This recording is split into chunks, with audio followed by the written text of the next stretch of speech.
l'émotionnel n'est pas mis en jeu dans ce type d'événement. Les festivals non plus. Le but, c'est d'amuser tout le monde. On doit faire en sorte que la confiance soit totale. Et je pense que le travail est un peu plus conséquent juste par rapport à ça, au fait qu'on ne soit pas sur le territoire. Donc, pour avoir la possibilité d'avoir une wedding planner et de pouvoir réaliser vraiment le mariage de notre souhait, de leur souhait, avec moins de 20 000 euros, c'est compliqué d'allier les deux. Hello et bienvenue dans Carnet de Noces, le podcast dans lequel des wedding planners à succès nous racontent leur histoire. Je suis Benjamin Turc, fondateur de Planners, c'est la plateforme dédiée aux organisateurs de mariage français. Aujourd'hui, on part de la métropole pour aller dans les Caraïbes, en Guadeloupe plus précisément, avec Maëva de l'agence My Caribbean Wedding. Elle s'est lancée il y a 2 ans, après plus de 7 ans dans l'événementiel, où elle a pu tester et développer ses compétences sur différents types d'événements, des galas, des événements d'entreprise.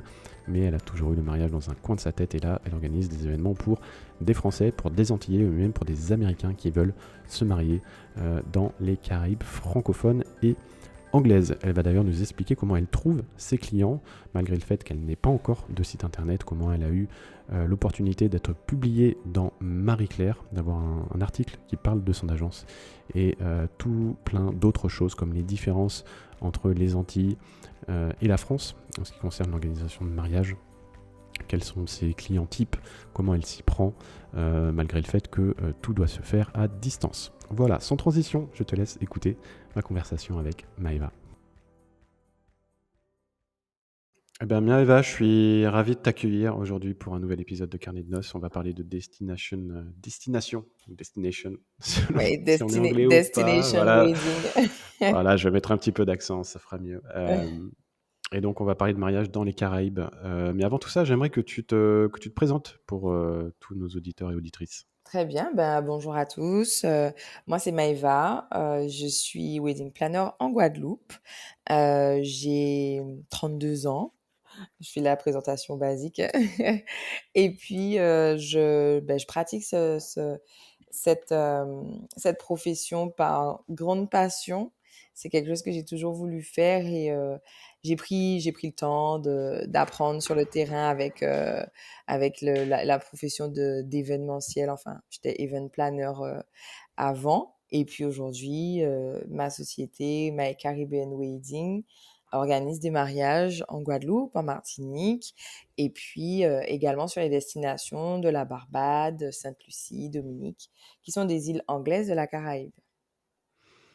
Voilà. Donc, tu veux dire que tu as travaillé avant dans l'événementiel avant de lancer ta société? Tout à fait. En fait, j'ai un master événementiel que j'ai eu à Paris et je suis partie faire la fin de mes études à Barbade, dans le secteur de l'événementiel. J'ai découvert le secteur de l'événementiel culturel, touristique et donc j'ai fait des festivals, j'ai fait des salons, des choses comme ça. Et en fait, c'était pour moi le moyen de vraiment connaître ce milieu-là en tant que professionnel et non pas juste en tant que ce qu'on m'a appris à l'école et créer un carnet d'adresses qui est super important dans ce monde-là, connaître les us et coutumes entre guillemets de l'organisation d'événements, de côtoyer du monde, de gérer les crises sur certains événements. Et puis quand je me suis sentie suffisamment mature, professionnellement et humainement également, je me suis dit, allez, c'est bon, c'est le moment de me lancer dans l'organisation officielle de mariage, puisque j'en ai fait avant quand même. D'ailleurs, la petite anecdote, c'est que mon premier mariage, je l'ai fait à Barbade pendant mon stage de fin d'études, parce qu'en fait, j'en avais déjà parlé et j'ai eu l'opportunité de faire ça. Ça a confirmé mon envie, mais je me suis quand même dit que c'est pas rien, tu vois, de gérer le rêve, entre guillemets, de deux personnes et de l'organiser et d'arriver à bout de tout ça. Donc j'ai pris quelques petites années et puis c'était le moment juste avant le Covid et je regrette pas. Qu'est-ce qui a fait que tu t'es intéressé au mariage, principalement? Bah, alors, je pense que je saurais jamais expliquer qui m'a vraiment plu dans le fait d'organiser des mariages. C'est quelque chose que j'ai toujours eu en tête. Mais je pense que j'aime beaucoup les gens, j'aime beaucoup le rapport humain et je suis plutôt fan de tout ce qui est amour, romantisme, etc. Et donc je pense que allier tout ça à, j'aime aussi organiser des choses. J'ai toujours été dans des organisations de fêtes, d'événements, de tout ça. Donc je trouve que c'est un bon combo et ça regroupe vraiment des choses que j'adore faire ou des centres d'intérêt. Et donc, ben, ça se conjugue par être wedding planner. Voilà. Donc, Et c'est donc tu me peut-être dis, inné. ouais, inné peut-être. Il y en a Ouais, qui, c'était par rapport à un film, d'autres c'est en organisant leur propre mariage. Toi, ah c'était oui, dans un coin de ta tête comme ça, sans pour autant que exactement. tu puisses définir le moment ou l'occasion qui t'a fait merger cette petite graine. C'est tout à Ok. fait ça.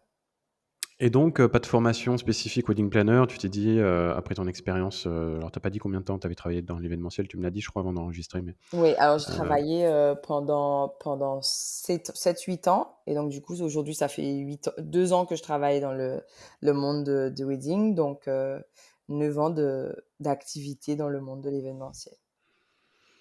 ok. Et donc, c'est ce que je te demandais tout à l'heure. T'as pas fait de formation spécifique pour être wedding planner. Tu t'es senti assez légitime. Bon, c'est vrai que 7 ans à travailler dans l'événementiel, je pense que tu as eu le temps de te faire un petit peu d'expérience et de, oui, et puis de carnet d'adresse, hein, comme tu disais C'est tout à ça, l'heure. c'est ça. Alors du coup, non, pas de formation officielle. Après, j'ai beaucoup lu, j'ai regardé beaucoup de blogs, j'ai regardé tout ce qui se faisait, j'ai écouté, tu sais, sur YouTube, tu as beaucoup de wedding planners qui font, qui donnent des tips, des conseils, des choses comme ça. Et mon expérience dans le monde de l'événementiel m'a beaucoup formée. C'est-à-dire qu'il y a de toute façon un carnet des charges qu'il faut suivre. Donc ça, ce sont les demandes des mariés. Et j'ai réussi à faire la transition entre l'organisation d'un événement lambda, par exemple même un gala ou des choses comme ça. Et la seule différence, bon, qui est quand même énorme, c'est que on a deux personnes qui sont maîtres du jeu et à qui il faut faire vivre le rêve qu'ils ont en tête, quoi. Ouais, Voilà. c'est un événement assez crucial dans une vie, tu pas envie de te planter, quoi. Alors qu'un Ah ouais, gala, parfois, et surtout quand tu fais du B2B, bon, et que tu t'adresses à des grosses entreprises, c'est c'est peut-être totalement pas la même différent. pression. C'est peut-être pas la même pression. Non, c'est pas la même pression, mais c'est surtout que l'émotionnel n'est pas mis en jeu dans ce type d'événement. Les festivals non plus. Le but, c'est d'amuser tout le monde. Les salons, c'est de faire en sorte que tout se passe bien. Donc, il y a un principe de logistique, par contre, qui est inséré, qui est systématique dans l'organisation de tous les événements. Et je pense que la logistique est un point essentiel aussi dans l'organisation de mariage. Tu as dit que tu avais beaucoup lu et regardé des vidéos. Mhm. Tu as des ressources ou t'as des personnes à suivre que tu pourrais conseiller à celles qui éventuellement Oui. seraient dans la même situation que toi et voudraient se lancer? Absolument. Ben, alors c'est majoritairement en anglais puisque ce sont des wedding planners, ce sont des destination wedding planners puisque en fait étant partie à Barbade, ben je me suis rendu compte que la Caraïbe était un lieu à exploiter et donc ben, je suis partie sur des wedding planners à l'international. Il y a Andrea Ippolito. C'est une destination wedding planner qui est aux États-Unis, mais qui fait des mariages vraiment partout dans le monde. Il y a qui d'autre? Il y a également, alors c'est un homme qui s'appelle. Alors il y a aussi voilà Sonal. Alors son nom est un peu compliqué. C'est SJS Events, donc c'est plus simple à trouver sur Instagram. Il y a D'accord. Jean-Charles Vanek, je pense qu'il y en a beaucoup qui le Oui. connaissent puisqu'il fait aussi des événements. Je sais qu'il a fait des, euh, des événements en France pour les wedding planners. Et On a voulu l'avoir sur le podcast, mais c'est un peu compliqué. oui, Encore. j'imagine, mais ça viendra, je vous fais confiance, je vous fais confiance. Il y en a d'autres aussi, il y a une fille de Jamaïque, non, de Trinidad, qui s'appelle Adriana Wedding. Euh, et puis, voilà, là, comme ça, en tête, c'est ce que j'ai. Mais Bon, on s'il le faut, mettra dans tous les cas tous les liens dans les notes de l'épisode, hein. pas Comme de ça, les gens problème, pourront directement aller voir. avec Donc, plaisir. Destination Wedding, d'ailleurs, quelles sont pour toi les grosses différences entre un wedding planner qui ferait des mariages, comme par exemple un wedding planeur français qui Oui, organiserait des mariages dans sa région, dans son département, et ouais. une destination wedding? Ben, le truc, c'est que quand on est destination wedding, on a une base, on a un lieu où on est basé. En l'occurrence, par exemple, moi, c'est la Guadeloupe. Et ben, quand tu organises des mariages sur un autre territoire, il faut pouvoir gérer tous les détails du mariage à distance. Tu vois, alors, bon, on a des partenariats, on a des choses comme ça, donc on a des habitudes de travail, mais tu sais, le principe d'aller sur place, de rechecker plusieurs fois le lieu, de s'assurer que le traiteur, il sait exactement comment ça va se passer, etc. C'est un peu plus compliqué quand on est à distance. Donc là, les voyages, il faut qu'ils soient efficaces et qu'on rentre directement dans le vif. Et c'est presque du one shot, quoi. Parce que moi, par exemple, j'arrive sur les lieux une semaine avant le mariage. Je suis venue peut-être 2 ou 3 fois avant, mais on n'est pas en permanence en lien avec les prestataires en termes visuels. Le Covid a beaucoup aidé aussi quand même. Donc, je pense que maintenant, même celles qui font les mariages sur le même territoire, elles ont ce côté un peu non présentiel. Et ce qui pourrait être différent aussi, c'est que le client, quant à lui, il viendra sur le lieu peut-être une fois avant le mariage, mais pas plus. On va lui faire découvrir un lieu qu'il ne connaît pas par des vidéos, par des photos, en vendant un peu les mérites et les bons points qu'il y a sur le lieu. Mais le client, en fait, on doit, comment dirais-je, faire en sorte que la confiance soit totale. Et je pense que le travail est un peu plus conséquent juste par rapport à ça, au fait qu'on ne soit pas sur le territoire. Même pour le traiteur, j'imagine que c'est assez compliqué Tout de à faire fait. goûter un menu quand on est à des milliers de kilomètres. Exactement. Ben, du coup, il y a très rarement de dégustation, sauf si le client a les moyens et qu'il peut se déplacer euh, avant le mariage. Mais souvent, ils arrivent peut-être 3 semaines avant le mariage et c'est là qu'on fait les derniers ajustements. Euh, donc, la gestion du stress à la base, on la gère de manière générale. En tout cas, moi, je fais vraiment en sorte que le stress de mes clients, c'est aussi important que la gestion des prestataires. Et donc, quand ils arrivent, ben, le but, c'est qu'ils soient complètement en confiance et qu'ils attendent juste le jour J. Et est-ce que justement, du fait qu'ils vont se marier dans un lieu paradisiaque, ils sont peut-être un petit peu moins, ils ont peut-être un peu moins d'exigences, non? Peut-être sur les à côté, ou pour toi, il n'y a pas de différence? Ah non, je pense que tous les mariés ont des exigences. Après, c'est vraiment propre à chacun, le niveau d'exigence ou le type d'exigence, mais il y a toujours des exigences. Je crois que c'est obligatoire pour tous les couples. Même en se mariant dans un lieu paradisiaque, c'est bien manger, être sûr qu'il y a des endroits corrects pour que les invités puissent dormir ou se loger correctement, que ce soit pas trop loin du lieu de réception. Ce sont des critères qui sont super importants parce qu'ils viennent pas seuls. Il faut pas oublier qu'ils là du coup ils déplacent tous leurs invités ou en tout cas une très bonne partie et ça joue beaucoup sur les critères et les choses sur lesquelles on ne doit pas passer. Ouais, donc j'imagine que c'est quand même des gros mariages où c'est... Alors, c'est peut-être pas des gros mariages, mais c'est des gros budgets. Est-ce que... Enfin, c'est quoi, toi, ton client type? Alors mon client type, je ne saurais pas dire exactement pour l'instant parce que ça bouge un peu. Et puis le Covid aussi fait on se retrouve avec un même type de budget. Donc c'est minimum 20 000 € parce que je considère que... Alors nous, on n'a pas les mêmes tarifs qu'en France. Quand on fait des mariages, on n'est pas du tout sur les mêmes montants de traiteurs, de fleurs et de choses comme ça. Donc pour avoir la possibilité d'avoir une wedding planner et de pouvoir réaliser vraiment le mariage de notre souhait, de leur souhait, avec moins de 20 000 €, c'est compliqué d'allier les deux.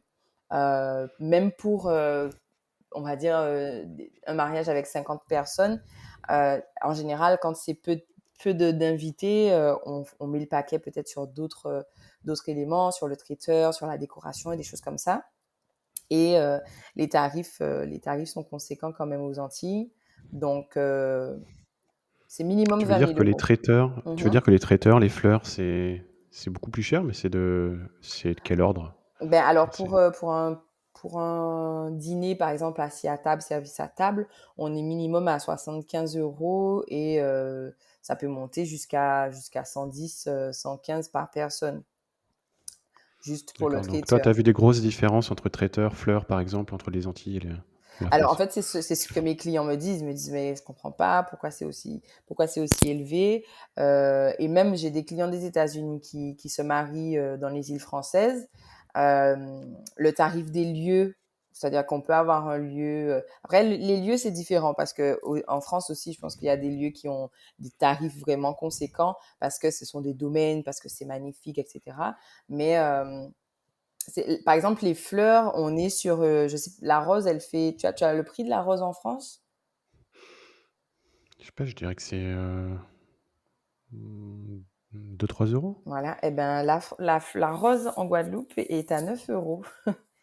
9 € la rose en Guadeloupe, Voilà. ah ouais. Ouais. Surtout depuis le Covid. Et là, c'est encore pire parce que, avec tout ce qui se passe dans le monde, on a des taxes à payer quand les fleurs arrivent. Donc, en fait, les fleuristes sont obligés d'augmenter leurs tarifs et on est vraiment sur des prix de fou. C'est-à-dire qu'un bouquet de mariés revient à 150 euros minimum pour un bouquet qu'on a l'habitude, qu'on peut comparer avec un bouquet fait en France qui sera pas à ce prix-là.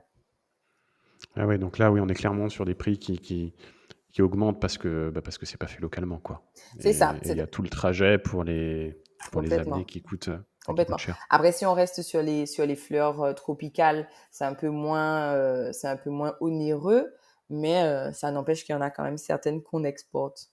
Donc, disons que se marier sur une île, c'est prendre aussi en considération l'économie locale pour ça.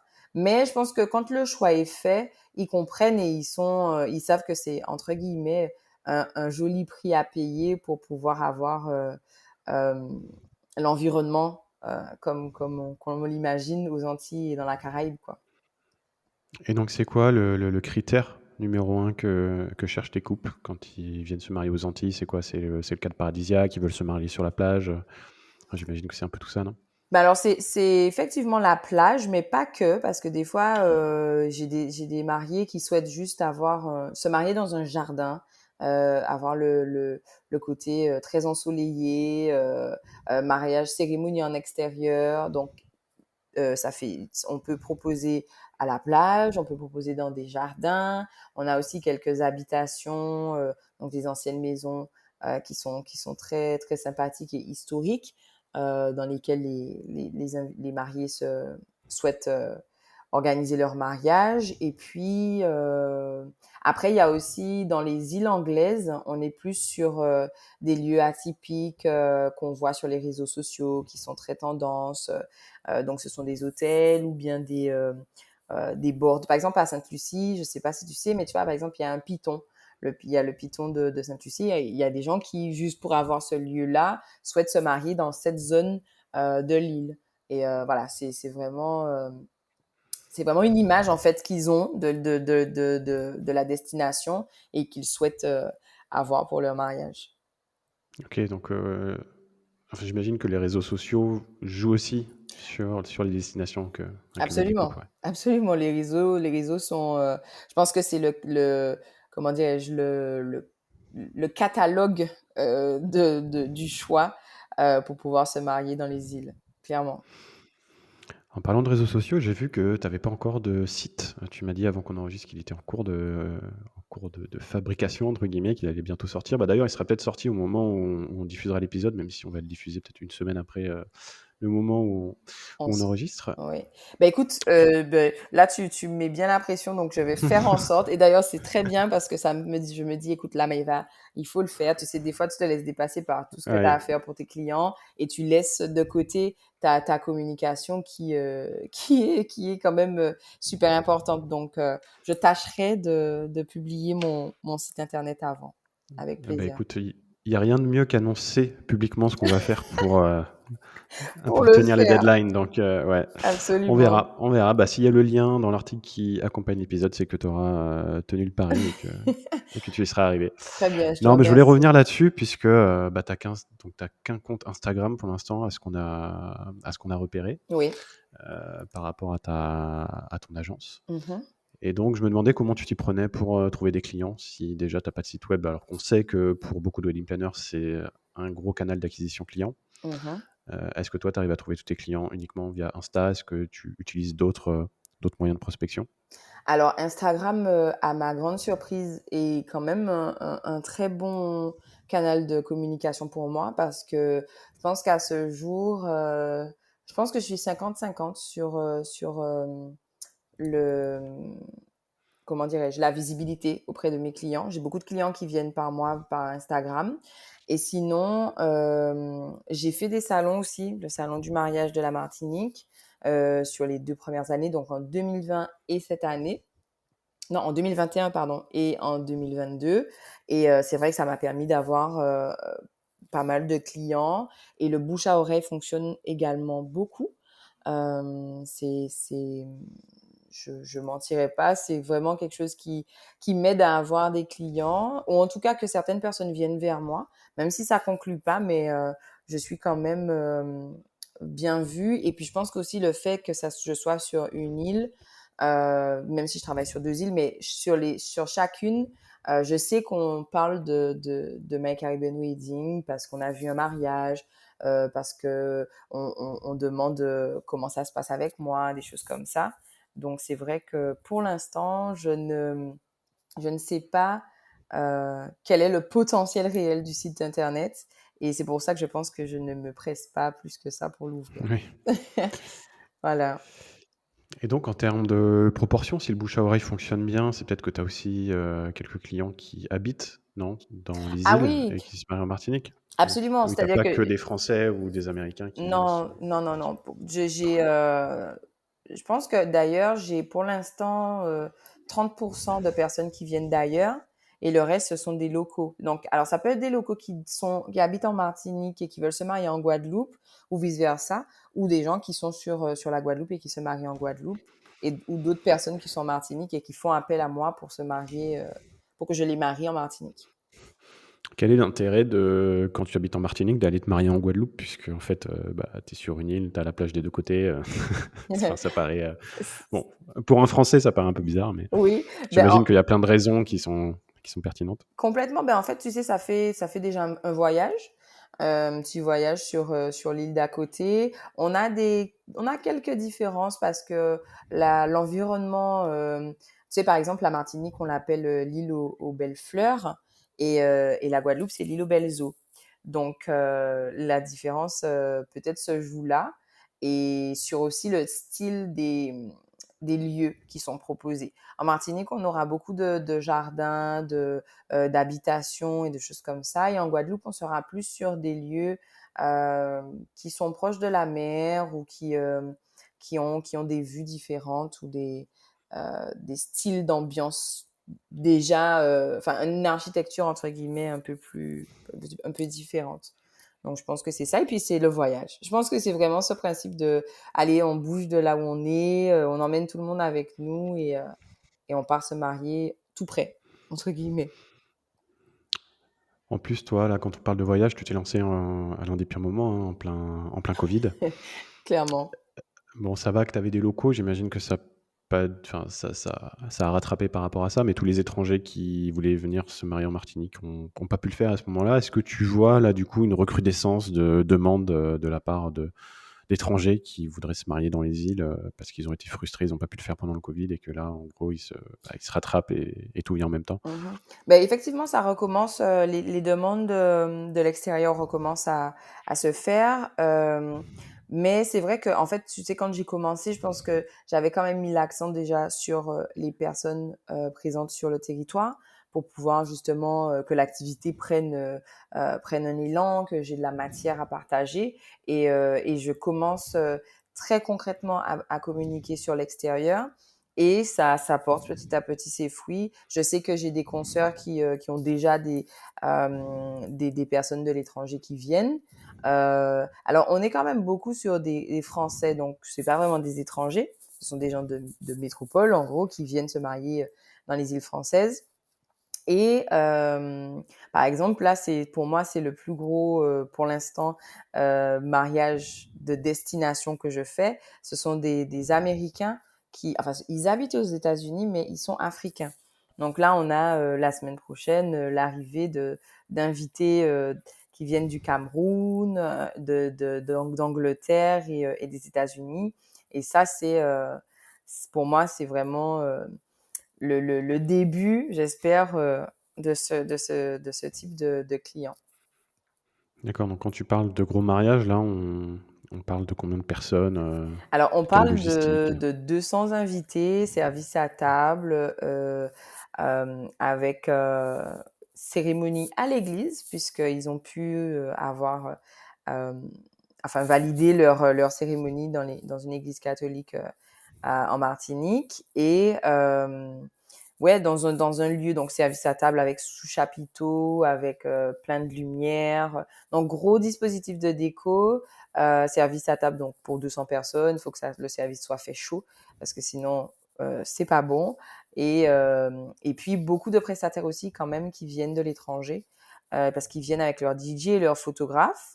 On aura un doublon de DJ et photographe local, mais ça n'empêche que ça fait des prestataires de l'extérieur qu'il faut aussi gérer, qu'on ne connaît pas forcément, avec qui on n'a jamais travaillé. Et ça englobe tout ça. Comment tu arrives à te faire connaître auprès des anglophones? Puisque, bon, Eh, ça, les Français, je comprends parce que ta communication doit se faire en français, mais pour les anglophones, comment est-ce qu'ils te Instagram. trouvent? Instagram aussi? Ouais, Instagram. Instagram, c'est vraiment ce portail vers l'extérieur. D'accord, pourtant tu postes pas en anglais? Si? Alors, au Si, tu début, postes je aussi en postais anglais? en anglais et puis là, mes textes sont majoritairement en français, mais je pense que j'ai mis des mots-clés qui font que ben, on sait que je suis en Guadeloupe, en Martinique et du coup, je pense qu'ils cherchent Caraïbes ou des choses comme ça et qu'on me trouve. Non, bah, c'est super intéressant puisque c'est vrai que beaucoup pensent que, bah, pour attirer des clients anglophones, il faut un site, il faut communiquer en anglais, il faut avoir un site avec Ouais. un contenu qui est traduit, mais en fait, pas Non, forcément. et même je suis extrêmement surprise parce que depuis quelque temps, alors des fois je me dis mais non, c'est pas des vraies personnes, mais en fait je reçois des messages en espagnol sur le compte Instagram et je me dis mais il y a rien qui est écrit en espagnol parce que pour le coup l'espagnol je maîtrise pas. Donc il y a pas un petit mot clé qui est écrit en espagnol et donc ce sont des personnes qui viennent me mettre des DM en espagnol. Bon, j'essaie de répondre avec Google Traduction, ça s'arrête là, hein. On va pas plus loin dans l'échange, mais quand même, je suis surprise qu'elles arrivent sur ma page et qu'elles posent des questions. Comment vous organisez des mariages? Est-ce que je peux avoir un rendez-vous pour vous pour avoir vos tarifs? Hein, des choses comme ça. Et c'est surprenant, quoi. Ouais. Mais tu sais, On sans vouloir te couper, je pense que par contre, Instagram a une vraie force quand on travaille vraiment sur l'image et sur la qualité des posts. Ah bah, tu pas la seule à nous dire qu'Instagram, c'est un gros et même pour la plupart des wedding planners, Mhm. il y a Pinterest aussi qui entre souvent en début, hein, quand on cherche à se renseigner, quand on cherche à avoir des idées de thèmes, de faire part. Je pense que Pinterest, c'est aussi un réseau qui est très utilisé Oui, et Instagram, c'est sûr que c'est aussi un réseau, bah, enfin, au final, le mariage, c'est très dans l'image, c'est très complètement. dans le rêve, donc c'est le genre de réseau sur lequel il faut être et il y a pas de enfin, il y a pas de secret, hein. Non, non, non. Quasiment 100 nous, là, des wedding planners, même qu'on a sur la plateforme ou qu'on a interviewé, elles sont Sur les tous deux. et toutes Ouais, sur Instagram, au moins, ça, c'est ouais. sûr. Et c'est vrai que Pinterest, ben, par exemple, sur l'une des wedding planners que je suis, elle indique que Pinterest devrait être notre premier canal de communication parce que les mariés, ils vont dessus. Ils font obligatoirement des tableaux, ils enregistrent des photos et euh, je crois que 70%, je crois que c'est Andrea, la première personne que je t'ai donnée, elle a ses clients sur cette plateforme-là, quoi. Après, Pinterest, c'est un peu différent puisque tu partages aussi les contenus des autres. Donc, Oui, tout ne vient pas de chez toi. c'est ça.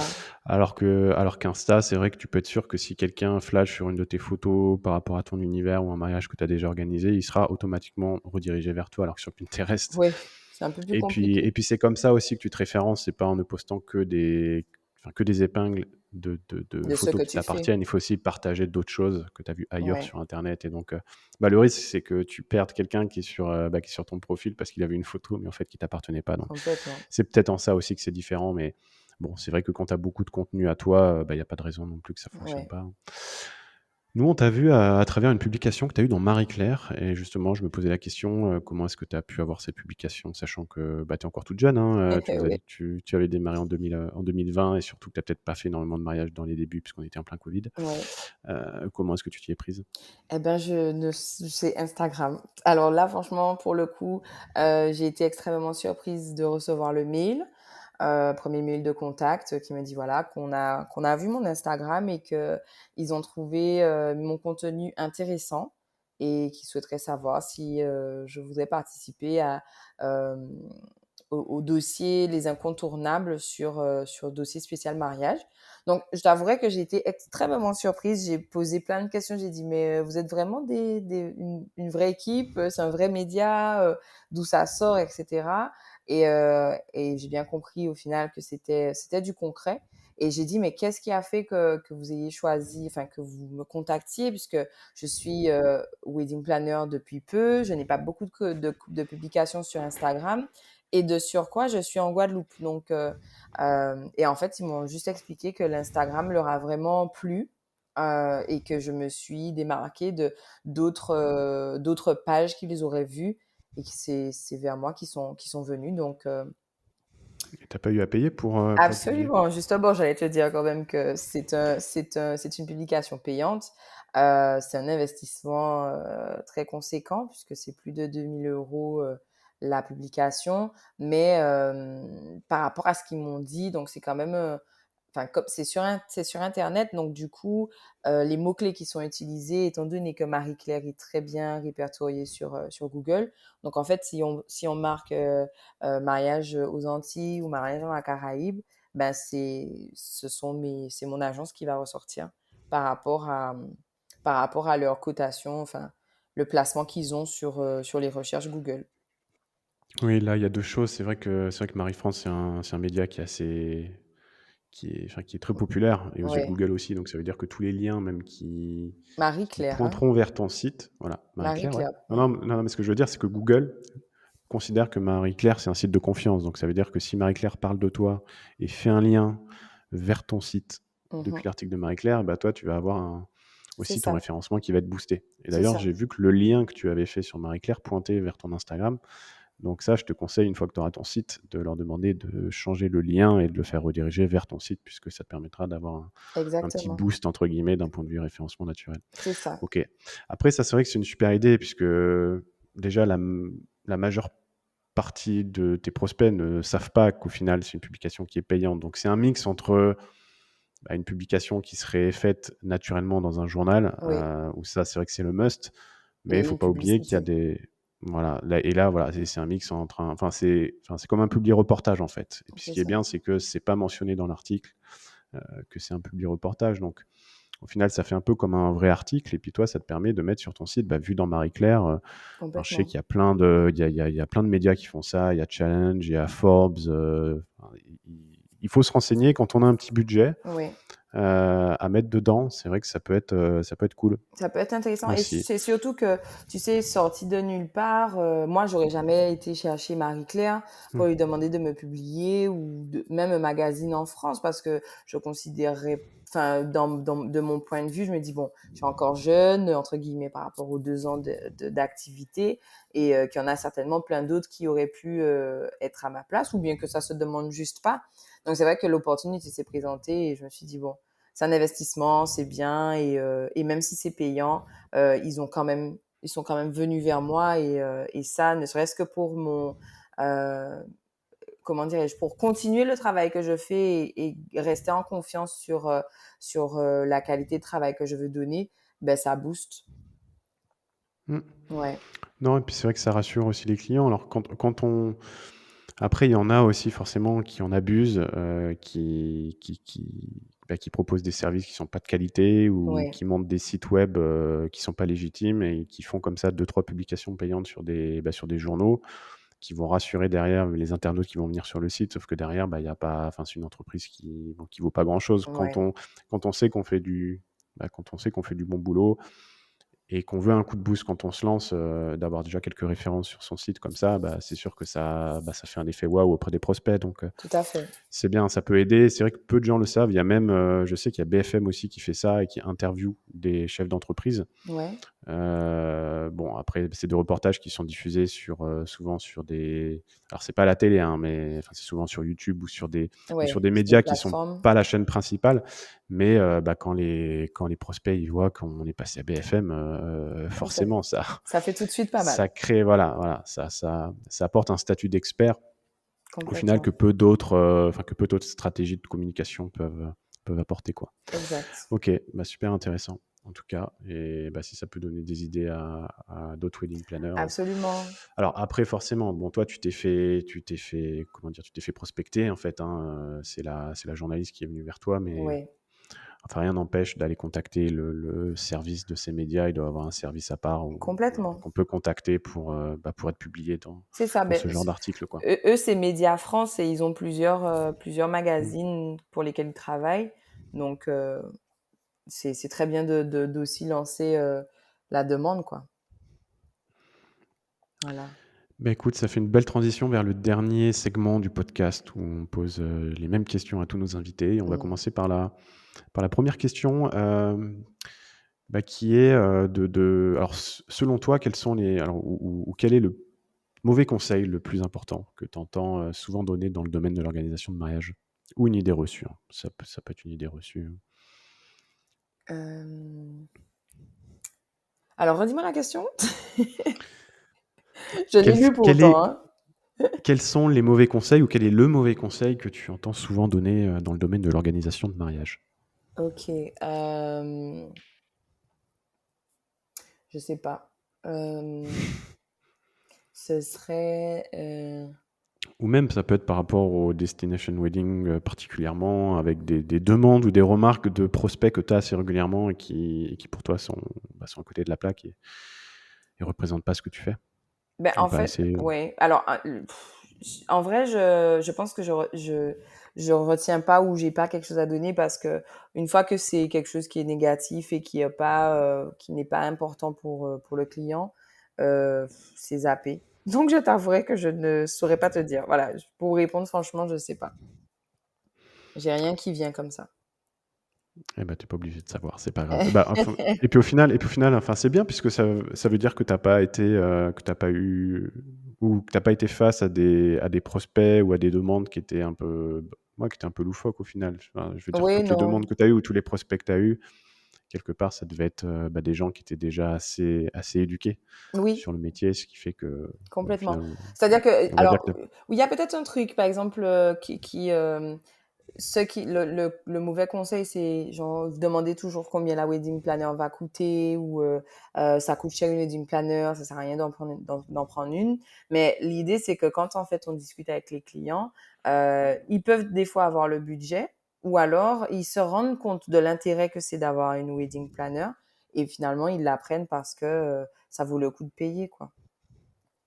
Voilà. hmm, c'est compliqué peut-être de débattre avec quelqu'un qui pense que c'est trop cher, mais Ah oui, parce ça qu'en plus, c'est souvent, c'est des gens qui vont peut-être mettre un peu plus de budget dans d'autres, bah, dans, dans d'autres postes en fait, hein, tout de à dépenses fait. du mariage, alors qu'ils auraient pu payer moins cher tout en se payant un wedding planner à côté, quoi. Voilà, et puis aussi, c'est vrai que quand des fois il y a la famille et que ils veulent gérer parce qu'ils ont l'habitude, qu'ils savent recevoir, des choses comme ça.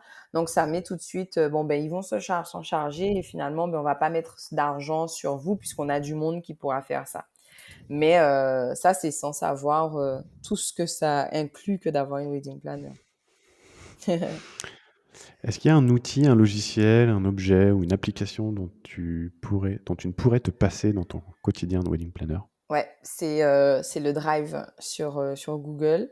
C'est ma banque, de données avec mes clients. C'est le stockage parfait pour moi parce que tout le monde a accès, il y a une visibilité, une transparence, et Qu'est-ce que tu mets dessus? Tu mets tout? je mets quasiment tout, hein. Je mets tous les devis, tous les contrats, tous les dossiers les documents que je crée pour eux, pour l'organisation du mariage, pour qu'ils sachent comment les choses évoluent. Et puis si des fois, parce que je fais aussi du jour J, c'est-à-dire uniquement présente le jour J, ben, tous les contacts des prestataires, c'est aussi déposé dessus. Donc j'ai un seul endroit qui me permet d'aller récupérer les informations et c'est un gain de temps. Et donc, d'un point de vue pratico-pratique, tu crées un dossier par mariage et dans chaque dossier, tu les découpes avec tout ce qui a, C'est exactement ça, avec, voilà, avec plusieurs dossiers selon les catégories de de, prestations. de documents. Ouais, Ok. ouais, c'est vraiment top. Oui, mais ça revient beaucoup avec certains logiciels aussi d'organisation. Il y a Trello, il y a aussi Wedding Plan qui a aussi beaucoup été cité. Ouais, Euh, mais le Drive, bon, après ça reste la base, hein. ouais, je pense. Puisque c'est peut-être que, en fait, je sais pas si sur les autres applications, le client a une visibilité. Généralement, oui, oui. Oui, D'accord, ok. généralement, oui. Ouais, ouais. Ouais, ouais, tu peux Ok. créer des accès, ouais, tu peux ouvrir l'accès à tes clients. Ok, cool. C'est quoi, selon toi, la grande tendance dans le domaine du mariage dans les années à venir? Je pense que je pense que ce que le Covid a laissé, tu sais, c'est ce côté très intimiste et dans le détail pour beaucoup, ou alors le côté. Alors, il y a deux tendances, je pense. Il y a la tendance très simple avec beaucoup de convivialité, garden party, enfin, tu sais, façon garden party ou bien sur la plage, en tout cas dans les Antilles. Et puis, il y a ce côté aussi de la tendance du mariage hyper sophistiqué avec beaucoup de détails, le nom des gens sur les tables, des petits cadeaux. Vraiment, enfin, dans la continuité de ce qui se fait, je pense que ce sera ça. Et puis, probablement peut-être un peu plus de couleurs et de peps sur les décos. Bah, après, les couleurs, toi, tu dois en voir pas mal avec les Antilles. Est-ce que les gens aussi se calent sur les... Et je pense notamment aux tissus, aux Mhm. Antilles qui sont très colorés généralement. Enfin, il y a un style quand on passe aux Antilles qui est assez coloré. Je sais pas si ça se Ouais. retrouve aussi dans les Non, mariages. alors pas dans les mariages que j'organise parce que c'est pas ma touche, on va dire. Et donc du coup, je pense que les clients qui viennent vers moi ne sont pas dans cette attente-là. On est vraiment dans des styles décoratifs très contemporains, enfin ce qu'on voit à l'international, et beaucoup de transparence, beaucoup de. Après, quand on utilise par exemple les fleurs tropicales, dans ma façon d'utiliser les fleurs tropicales, tu vois, je vais pas partir sur des gros bouquets comme à l'époque dans les Antilles. Ce sera vraiment le côté raffiné et de toutes ces matières-là. Donc même avec les couleurs, ça reste très raffiné en tout cas par rapport à mon style de mise en place. Et maintenant, qu'est-ce qu'on peut te souhaiter pour la suite, pour les prochaines années? C'est quoi tes futurs projets? Eh ben, mes futurs projets, c'est d'agrandir l'équipe. Euh, Alors, c'est de lancer le site internet d'abord. Non, mais ça, c'est déjà acté. Donc, le site internet, c'est quasiment bueno. Avant la semaine prochaine, on a un lien. Et puis, ben ouais, avoir une équipe, quelqu'un qui peut travailler avec moi euh, en permanence, puisque j'ai des assistantes avec moi sur les mariages, mais là, j'aurais vraiment aimé avoir une ou deux collaboratrices ou collaborateurs, hein, et pouvoir ben, avoir plus de possibilités d'accepter des mariages et puis de diversifier les destinations, quoi. Donc, en fait, Voilà. tu cherches une wedding planner ou un wedding planner qui Alors, pourrait t'assister ben, ou ça peut être quelqu'un qui est pas forcément, ben, ou qui a pas fait forcément. exact, pas forcément de formation parce que je considère que, en fait, je sais que je vais choisir la personne par rapport au feeling et à la capacité qu'elle me dira qu'elle a, pas forcément sur les diplômes et sur tout ça parce que Je fonctionne beaucoup avec le cœur et l'émotion et tout ça. Tout en sagesse, bien sûr, par contre, parce que j'ai une exigence plutôt pointue sur la qualité de travail et sur la façon de communiquer avec les clients. Et ça va pas, même si j'ai un coup de cœur pour quelqu'un, si je sens qu'elle n'est pas capable de le faire, elle fera pas partie de mon agence. Mais même si elle n'est pas diplômée wedding planner, ce sera aussi possible. Et c'est quelqu'un que tu cherches qui sera forcément près de chez toi ou ça peut aussi être quelqu'un qui bosse à distance avec toi? Non, j'ai besoin de quelqu'un avec moi sur le territoire parce que c'est ce côté d'équipe qui me manque en ce moment parce que là, je vais pas mentir, je suis surbookée. Voilà, Ok, donc s'il y a une apprentie wedding planner ou un apprenti qui est dans la région de la Guadeloupe, c'est bah ça. Ou bien qui veut venir, hein, qui veut venir vivre un moment exactement. chez nous, ce sera avec plaisir. Et bon, on lance un appel, comme ça tu auras peut-être quelques demandes suite au podcast, qui sait. Merci. Qui sait, vraiment. Très bien, mais Bon, en tout voilà. cas, Maëva, c'était un super échange. Merci à toi pour ton temps et puis bah, on te souhaite le meilleur pour la suite pour ton développement. Merci Et puis, beaucoup. on mettra le lien du coup, hein, de ton site et tous les wedding planners que tu as mentionnés aussi en début d'épisode. Là, on mettra tout ça sur l'article qui accompagnera le podcast Avec plaisir. et qu'on pourra retrouver sur Planners. Et puis aussi, je t'invite vraiment à créer une fiche sur la Ok. plateforme puisqu'il me semble que tu n'es pas encore présente sur Planners. Non, pas Voilà, bah, dans encore. tous les cas, je te dis à la prochaine et puis bonne continuation à toi. Merci pour ce petit moment aussi. Ça fait plaisir de faire partie de cette communauté des wedding planners, même si je suis à distance. Et comme quoi, Instagram, ça fonctionne bien, puisque voilà, j'ai l'opportunité de parler avec vous. Et j'espère que ça vous aidera, vous, consoeurs wedding planners, confrères également. Et au plaisir de continuer à se challenger sur l'évolution de nos entreprises. Ça marche. Très bien, Eh merci beaucoup. ben, tout plein de bonheur pour toi. À Merci, bientôt, plein Maëva. de bonnes choses à toi aussi. Salut, ciao. Bye bye.